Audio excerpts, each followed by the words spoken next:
Buenos días, buenas tardes, buenas noches. Mi nombre es Ale Brianza y les doy la bienvenida a un episodio más de Pienso y no sé nada, este podcast en el que charlamos un poco de filosofía, otro poco de epistemología y otro poco de metodología de la investigación, tratando siempre de que cada tema que vayamos tocando pase de la forma más amena posible.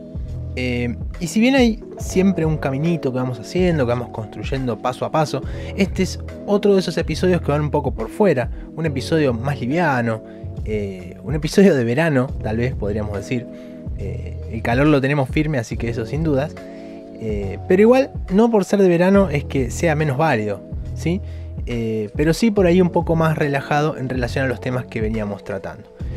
Y así como hace un tiempo tocamos el mito de la Atlántida y en más de una ocasión hablamos de Grecia y demás, vamos a volver sobre otro mito que es puntualmente el mito del Minotauro. Pero bueno, como se imaginarán, vamos a aportarle, además de la historia en sí misma, algunas interpretaciones y datitos de color, cositas esperables, digamos, para este podcast. Entonces bueno, en realidad antes de empezar siempre tiramos una especie de mini resumen que hoy no nos va a hacer tanta falta, pero sí lo que voy a hacer antes de que nos metamos de lleno es aprovechar como siempre a recordarles que sea por donde sea que estén escuchando, por YouTube, por Spotify o por cualquiera de las plataformas de podcast, primero que en lo posible no se olviden de suscribirse al canal, de dar un follow y también de darle a la campanita para que les lleguen los episodios nuevos y para apoyar en sí al proyecto, porque como ustedes saben, los algoritmos actualmente se basan un montón en estas cuestiones y también con lo que va pasando a nivel métricas, ¿no? Entonces es un poco desgastante para mí andar pidiéndoles, pero la verdad es que realmente estas pequeñas cositas, ¿sí? La suscripción, los me gusta, los comentarios, son los que le terminan sumando a la visibilización del podcast y eso, nada, ayuda mucho a que le llegue a la gente que lo está necesitando, ¿sí? A la gente que le viene bien el material. Y después, bueno, si llegaste a este episodio por el tema, o sea, porque pusiste Minotauro en el buscador de YouTube, obviamente, como se dice en el mundo del fútbol, todo pelota, ¿no? Estamos bien, que disfrutes el contenido, pero precisamente la idea es que para quienes hayan aterrizado recién en este episodio, no está de más decir que este es un podcast en el que básicamente brindamos herramientas para investigar o bueno, para hacer la tesis. Y cuando hablamos de epistemología, de filosofía y demás, lo que hacemos es dar un poquito de contexto para que se entienda de dónde va saliendo cada cosa. Entonces bueno, la invitación es principalmente a conocer todo el recorrido que estamos tejiendo desde hace un tiempo, porque este ya es el episodio 36 y bueno, realmente todo está pensado para ir construyendo paso a paso. Bien, textos. En primer lugar, bueno, como solemos decir, The Origins. El mito del Minotauro es relativamente sencillo de encontrar, pero si tuviera que recomendar alguna versión, les diría que cualquiera que declare ser parte o ser traducción de la biblioteca mitológica de Apolodoro de Atenas, ¿sí? Apolodoro de Atenas, va bien. Los mitos son historias que se contaban para dar explicaciones a ciertos fenómenos, ¿no? Los contaban los poetas y lo cierto es que a veces había muchas versiones dando vueltas que iban teniendo cada una como sus datitos distintos o vueltas que iban cada vez siendo más distintivas de cada una de esas versiones que daban vueltas. Y bueno, a Apolodoro se le atribuye el laburo de haber conciliado esas distintas versiones de cada mito. Y si bien esta compilación de Apolodoro no está entera, es decir, de lo que se encontró faltan capítulos, así todo es una de las fuentes principales para el estudio de la mitología griega. Yo particularmente uso una web que es theoi.com, theoi.com, en la que está todo esto, que figura en inglés como Apollodorus The Library, y ahí lo pueden encontrar fácilmente. Entonces bueno, decíamos, por un lado el mito del Minotauro, por supuesto, pero después también vamos a hacer un pequeño recorrido por un cuento de Borges que se llama La casa de Asterión. Así que, ahora sí, con esto dicho, adentro nomás. Cuando hablamos del Minotauro, estamos hablando de una de las historias más extraordinarias, sobre todo por su protagonista, conocido por su aspecto. Porque el Minotauro es una criatura con un increíble cuerpo humano, muy musculoso, muy fuerte y cabeza y cola de toro. Y seguramente saben o tienen la imagen mental de cómo se vería el Minotauro, hasta probablemente alguna vez hayan escuchado esta historia. Pero vamos a agarrar desde el principio y tratar de entender de dónde es que sale el Minotauro y por qué termina como termina. Todo arranca con la figura de Minos, que le pide ayuda a Poseidón, al dios del mar, para consolidar, para reforzar su posición en el trono y convertirse en el rey de Creta. Porque si bien Minos era heredero del trono, porque el viejo rey Asterión había muerto, no terminaba de tener apoyo popular, entre otras cosas por ser relativamente joven y porque en verdad él no era descendiente directo de Asterión, o sea, no tenía un vínculo sanguíneo, sino que era como un hijo adoptivo. Y además, otro dato no menor, Minos tenía otros dos hermanos que se llamaban Sarpedón y Radamante, con lo cual, cuando Asterión, cuando el viejo rey muere, no quedaba claro quién de los tres hermanos iba a ascender al trono. Y en una discusión, precisamente entre los hermanos, para ver cómo resolvían esta situación, Minos se inventa que él tenía que ser el rey porque tenía apoyo de los dioses. Y no solo eso, sino que termina alardeando, termina diciendo que podía probarlo, pidiendo lo que quisiera porque los dioses se lo concederían. Y bueno, que pin que pan, discusión va, discusión viene. Para hacerse respetar, Minos termina saliendo a la playa y pidiendo que un toro surgiera desde las profundidades del mar. Y acá abro un paréntesis para sumar info, porque si no parece muy out of context que el tipo salga a la playa y pida un toro, pero vamos a ver por qué. Creta, la isla donde sucede todo el relato, era famosa por la práctica de la tauromaquia, una especie de deporte o de prueba física, digamos, que consistía en esperar la embestida del toro y saltarlo y hacer este tipo de destrezas, de piruetas con el animal. De hecho, si ponen en cualquier buscador de imágenes el salto del toro minoico, minoico por Minos, ¿no? Y si quieren agregar alguna palabrita clave como Creta también, por ejemplo, podrían encontrar seguramente algunos descubrimientos arqueológicos donde hay imágenes muy reconocibles de esta práctica. Esto lo digo porque precisamente no es que pedir un toro fuera un pedido muy descabellado, sino que precisamente, por decirlo de alguna manera, en el contexto de Creta, los toros eran algo importante, ¿sí? En Creta tenían un alto nivel de afición por los toros. Cerramos paréntesis y retomo entonces. Minos termina saliendo a la playa y pidiendo que un toro surgiera desde las profundidades del mar. Y para su propia sorpresa, el toro aparece. Y parece que además era bellísimo, porque el relato lo describe como un toro completamente blanco y de pelaje brillante. Podríamos poner acá el meme de ese tipo diciendo, es bellísimo. La cosa es que Poseidón lo venía escuchando a Minos, lo venía evaluando y termina aceptando su pedido. Nada más que, como siempre, los favores tienen un ida y vuelta. Poseidón le dice a Minos que todo bien, que lo va a apoyar y que la gente lo va a querer y lo va a considerar rey por sobre sus hermanos, pero que a cambio, en señal de gratitud, quería el sacrificio del toro blanco.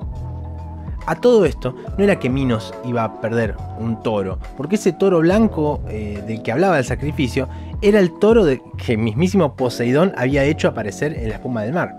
Entonces, vamos bien hasta acá. Poseidón le da una mano, le hace aparecer el toro que pide Minos, pero a cambio le pide que, bueno, yo te lo di, pero lo tenés que sacrificar, ¿sí? Tenés que sacrificar a este toro que acababa de nacer del agua. Al aparecer el toro blanco, los hermanos se convencen de que efectivamente, bueno, tenía el apoyo de los dioses y Minos termina validando su aspiración al trono, siendo su primera medida expulsar a sus dos hermanos para evitar cualquier problema futuro. Un buen tipo Minos, por suerte, ¿no? Cuestión, ya con el trono asegurado y con el toro hermoso en su poder, podríamos decir que se le suben un poquito los humos a Minos y en ese arranque de locura total decide quedárselo. Sí, así como escuchaste, a pesar de haber recibido la ayuda directa de Poseidón y de, bueno, haber hecho el pacto, ese trato por el sacrificio, ¿no? Bueno, Minos decide engañar a Poseidón.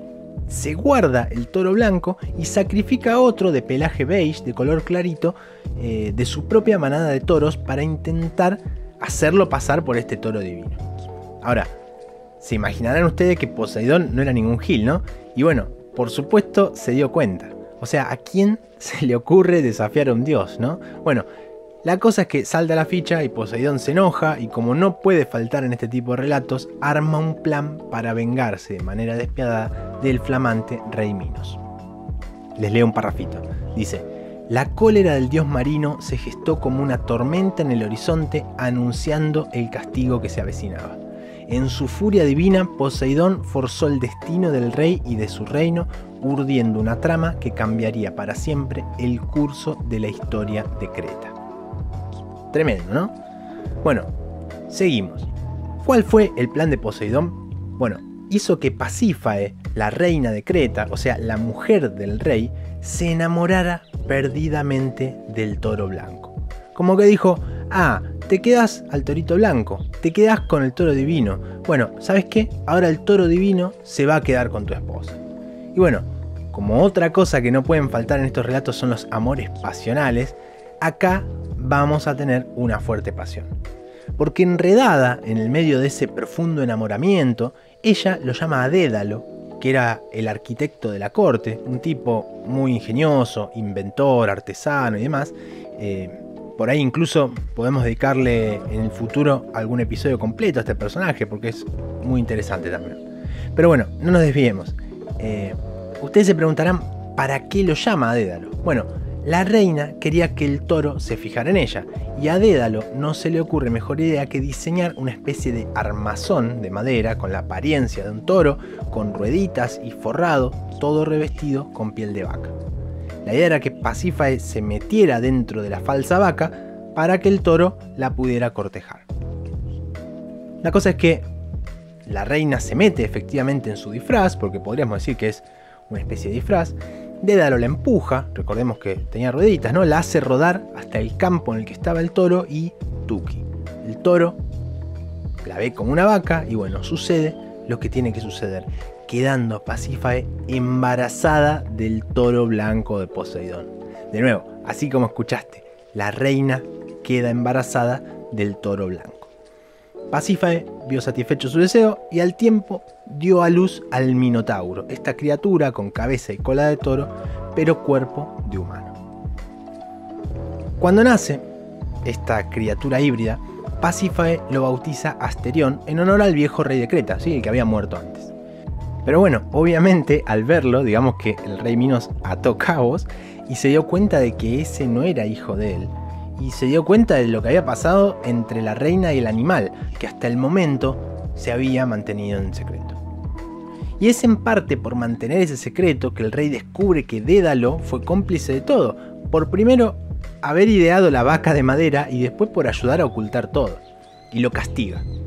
Lo manda a encerrar en un calabozo junto con su hijo, que se llamaba Ícaro, que es otro personaje para hacer doble clic en un futuro. Mientras tanto, Pasífae cuidaba del mini torito, amamantándolo, mientras era un ternero. La cosa es que a medida que iba creciendo, se iba volviendo cada vez más feroz y cada vez más monstruoso, llegando al punto de, atención, manifestar apetito de carne humana, es decir, comerse personas. Y bueno, para contener a la bestia, que a pesar de todo era como un hijo adoptivo para él, Minos vuelve a recurrir a su inventor de cabecera, lo va a buscar a Dédalo al calabozo y le pide que construya por favor un gran laberinto para poder albergar a la bestia y que nadie más de su pueblo corra ningún riesgo. Entonces, nuestro ingenioso arquitecto, un poco también en su afán por redimirse y volver a ganarse la confianza del rey, empieza a diseñar el laberinto pensándolo como un verdadero enigma arquitectónico, ¿sí? Con pasillos sinuosos y confusos, con un montón de puertas, para que sirviera efectivamente como prisión perpetua para el Minotauro y que a la vez asegurara la protección del reino cretense ante la amenaza que representaba, ¿no?, esta bestia si estuviera suelta. ¿Vamos bien hasta acá? Espero que sí. Paralelamente, mientras Dédalo construía el laberinto, una tragedia golpea a la casa de Minos. Androgeo, que era uno de los hijos del rey, había sido asesinado en Atenas. ¿Sí? Androgeo, uno de los hijos del rey, asesinado en Atenas, después de participar y ganar, ¿sí?, después de salir victorioso en una competición olímpica. Parece que los atenienses les dio bronca que Androgeo, que era alguien externo a Atenas, gane esa competición y bueno, en contrapartida lo terminan matando. La noticia de la muerte de su hijo desencadenó por supuesto la ira de Minos, que inmediatamente le declara la guerra a los atenienses. Y acá, un poco como les decía al principio, ¿no? Ingredientes clásicos de estas historias, porque acá aparece la segunda venganza del relato. Minos navega hacia Atenas y asedia la ciudad hasta que Egeo, el rey de Atenas, finalmente accede a pagar un precio por la muerte del príncipe. La cosa es que Minos acusa a Atenas no solo por la muerte de su hijo, sino también por la destrucción de su linaje, con lo cual ese precio a pagar queda bastante alto, ¿sí? La vara queda muy alta. Pero bueno, así todo, llegan a un acuerdo. Minos exige que Atenas pagara un tributo de 7 doncellas y 7 muchachos cada año. Y acá, por ahí, según de qué fuente venga el mito, hay algunos relatos que dicen que el tributo era todos los años y otros relatos que dicen que era cada 9 años. La tiro porque me parece que es pertinente la aclaración, sobre todo por si se encuentran alguna de estas otras versiones. Pero bueno, seguimos adelante con la versión del tributo anual. Entonces, cada año, para rendir este tributo, los 14 jóvenes atenienses eran conducidos al laberinto, que al no poder escapar, por supuesto terminaban siendo devorados por el Minotauro. Y de paso, Minos solucionaba el tema del alimento balanceado de la bestia, ¿no?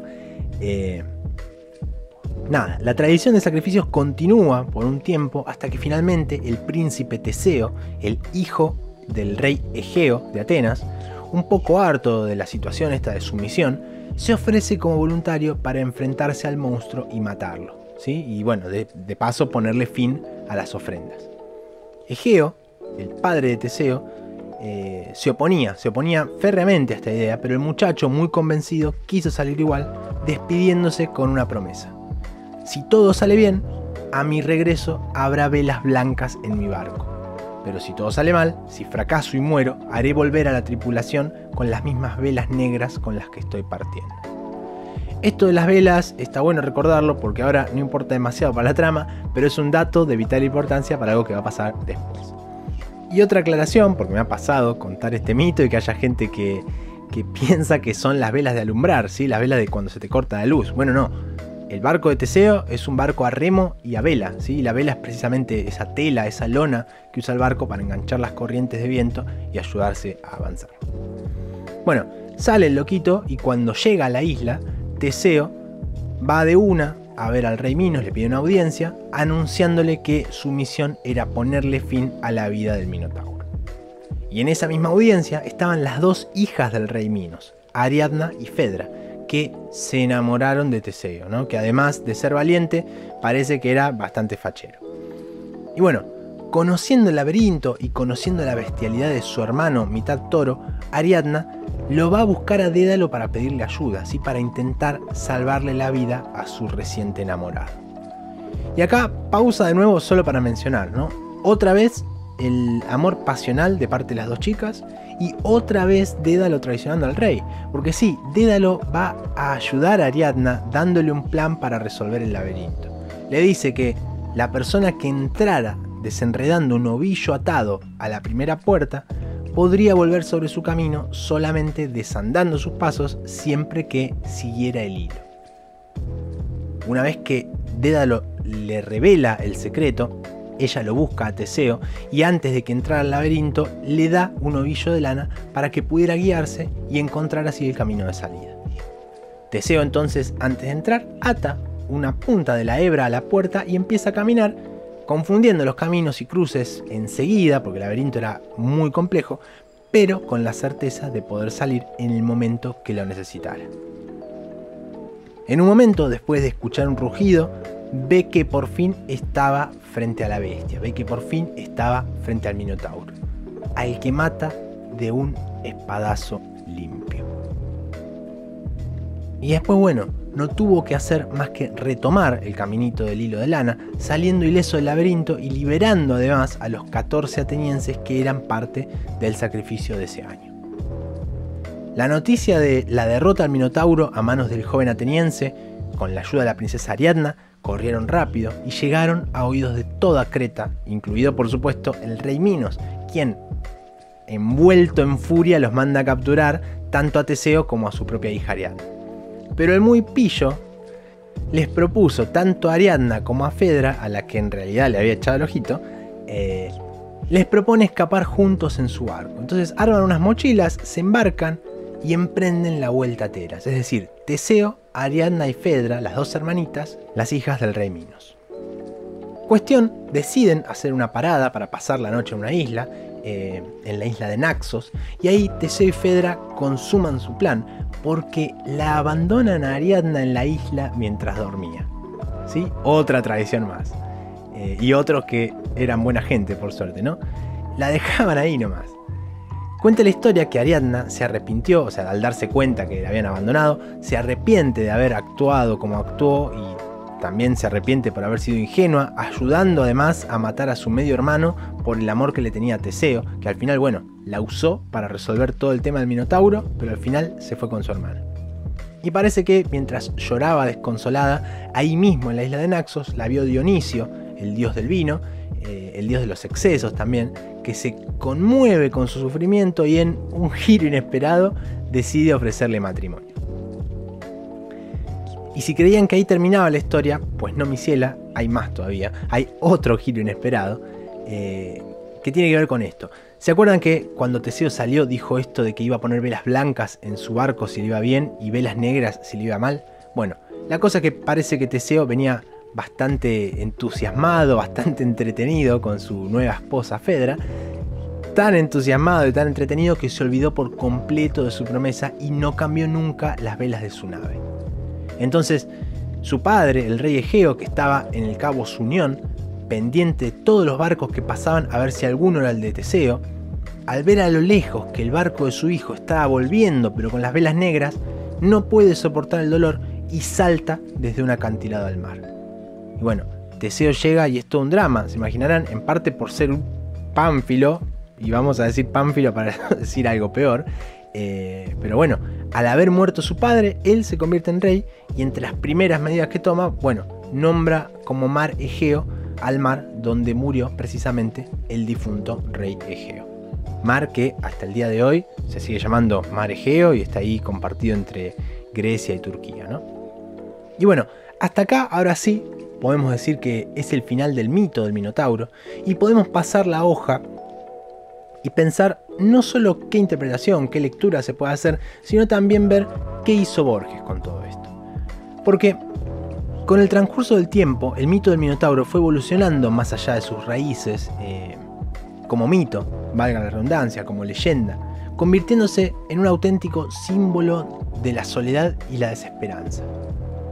Si la pensamos, el Minotauro personifica no solo la figura de un monstruo, sino también la de una víctima de las acciones humanas, por un lado, ¿no? Toda esta pavada de Minos quedándose el toro blanco, y de la furia desencadenada por estas acciones de parte de los dioses, en este caso puntual, la furia de Poseidón, ¿no? Y viéndolo así, como víctima de estas acciones egoístas, hasta que da ternura, ¿no? Uno llega a empatizar con esa situación, porque el loco, además de ser fruto de todo eso, lo encierran en un laberinto del que nadie puede salir, lo encierran y lo destinan a una vida en soledad. De nuevo, viéndolo desde este punto de vista, es muy cruel todo, ¿no? Muy cruel. Y acá es donde empezamos a decir, bueno, pará, al final es un pobre tipo el Minotauro. El autor argentino, Jorge Luis Borges, publica en 1947 La casa de Asterión, que es un cuento muy breve, lo pueden buscar, suelen ser ediciones de 2 carillas, 2 paginitas, que está basado en el mito, pero invirtiendo el relato, porque la narración es un monólogo en primera persona protagonizado por el Minotauro, que nos ofrece otra visión de la situación, mucho más íntima y desde la soledad en la que vivía. Cuando pasa esto entre 2 textos, entre 2 narraciones, decimos que hay hipertextualidad, ¿sí? Es decir, hay un texto anterior, que es el mito, que se incluye en otro posterior, en este caso el texto de Borges, ¿no? Y al invertirse esto, en el mito es la gente, el pueblo cretense, quien juzga al Minotauro, quien le teme, porque es capaz de comer humanos y todo lo demás que ya vimos. Pero en el cuento, en cambio, como es él mismo quien se presenta, tiene la posibilidad de justificar sus acciones. Incluso, si nos fijamos bien, en el cuento de Borges nunca se llama laberinto al lugar donde está encerrado el Minotauro, sino que se lo nombra como casa, ¿no? Ya desde el título incluso. Les leo un pedacito. Pensemos en el momento del sacrificio, ¿no? En los atenienses que le ofrecían al Minotauro. Dice: cada 9 años entran en la casa 9 hombres para que yo los libere de todo mal. Recordemos que había versiones que decían que el sacrificio era anual y otras que cada 9 años, ¿sí? Bueno, sigo.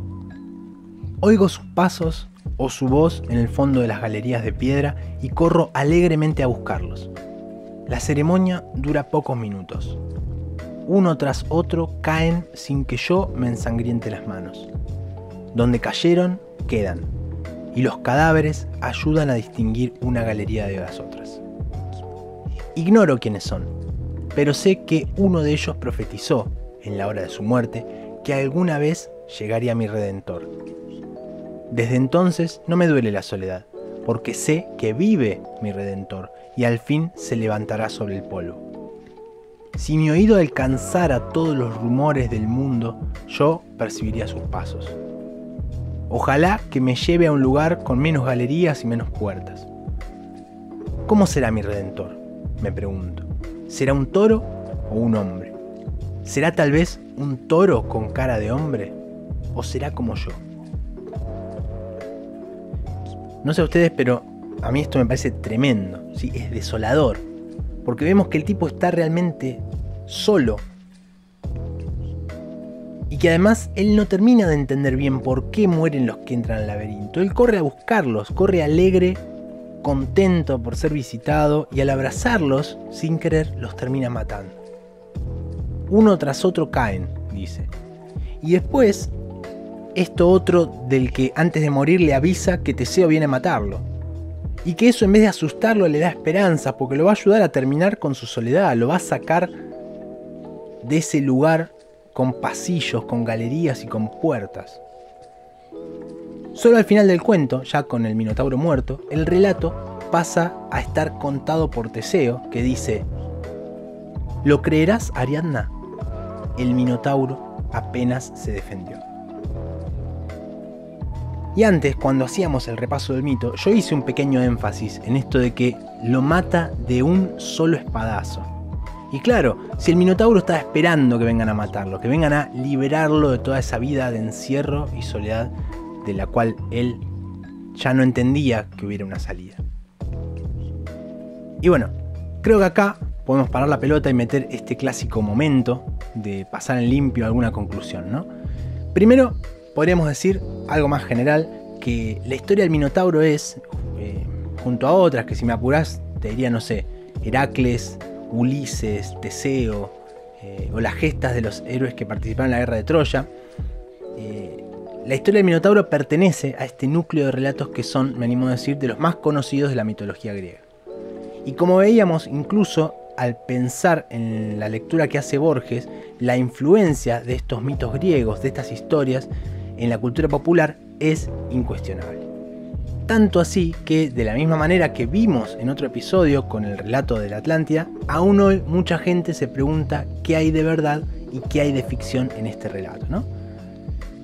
Nos podemos quedar con que la historia funciona, y que funciona sobre todo como una alegoría, ¿sí? Que en definitiva funciona como una verdad que tampoco es cualquier verdad, es una verdad filosófica, una verdad que apela a la moral o a la ética, ¿sí? Démosle una vueltita más a esto antes de cerrar. Tenemos que entender al laberinto como metáfora. El laberinto en el que vive el Minotauro es más que un simple escenario, es una metáfora de su propia existencia, porque representa la complejidad de su vida, sus pensamientos laberínticos y la naturaleza oscura, enigmática de ese propio aislamiento que vive. Además, el laberinto también podría llegar a interpretarse como un símbolo de la condición humana, donde cada individuo tiene su propio camino, único y, por supuesto, complicado. Y en este sentido, el laberinto es la muerte. El ser humano debe atravesarlo y no puede librarse de él. Y esto cuenta para todo el mundo, incluso para el Minotauro. Bueno, menos para nuestro héroe Teseo, ¿no? Que entró con el truquito del ovillo. Todo el mundo que entraba al laberinto moría, incluido el Minotauro. Como última reflexión podríamos pensar cuáles son los minotauros de la actualidad, ¿no? ¿Quiénes son esas personas que por culpa del egoísmo de alguien más se convierten en alguien marginal? En alguien que queda fuera de todo, encerrado en su propia soledad. Yo, cuando leo este mito, pienso mucho, por ejemplo, en el bullying, donde alguien o un grupito de, entre comillas, chicos malos, se la agarran con alguien más indefenso y lo terminan, a veces, en los casos más extremos, matando en vida. ¿Y cuántas de esas víctimas quisieran, como el Minotauro, que viniera un Teseo a sacarles todo ese dolor? Yo creo que debe haber más lecturas posibles, pero les invito a ustedes a que dejen en los comentarios cuáles creen que son los Minotauros de hoy en día. A ver si logramos intercambiar un poquito. Dicho esto, creo que una vez que nos cae la ficha, nuestra tarea tiene que ser la de ayudar a que esos laberintos no existan, ¿no? A que haya menos Minotauros o directamente a que no haya Minotauros escondidos. Es difícil y por ese lado es lo que hace un ratito ponía sobre la mesa de lo de la ética y la moral. Y bueno, llegamos así al final de este episodio de verano sobre el Minotauro y las distintas lecturas que estuvimos ensayando. Saben que siempre pueden dejar sus comentarios, recién decíamos, ¿no? Sumar cualquier tipo de aporte o discusión. Si tienen algún curiosidato para aportar y tienen ganas de compartirlo, como siempre les extiendo la invitación para que comenten. Porque siempre aparece alguna cosita que por ahí, por algún motivo, quedó afuera del episodio y se termina complementando el material. Y todo nos viene súper bien en el contexto de este espacio, que es una propuesta que está pensada para apoyarse en ese intercambio. Y qué mejor que tender ese puente con alguien que está del otro lado porque escucha, porque sigue el podcast o porque está estudiando, repasando o curioseando también, ¿por qué no? Así que bueno, una vez más les agradezco por la compañía y por aguantar hasta acá y nuevamente les recuerdo que si están en Spotify pueden darle follow y lo mismo si están escuchándolo en YouTube, que pueden suscribirse y darle a la campanita para que les avise con la salida de cada nuevo episodio. Y bueno, también saben que podemos vernos por Twitter, por X, porque ahora se llama así, y hacer comunidad por ahí, que por esa red también aviso cuando sale cada episodio. Ahí me encuentran como @alebrianza. Y ya cerrando, siempre recuerden que si les parece que el material de los episodios les viene bien para sus clases, para sus seminarios o lo que fuera, pueden usar todo lo que necesiten porque absolutamente todo el material está completamente libre para su uso pedagógico. Soy Alebrianza y una vez más, gracias por acompañarme en esto que se llama Pienso y no sé nada. Hasta la próxima.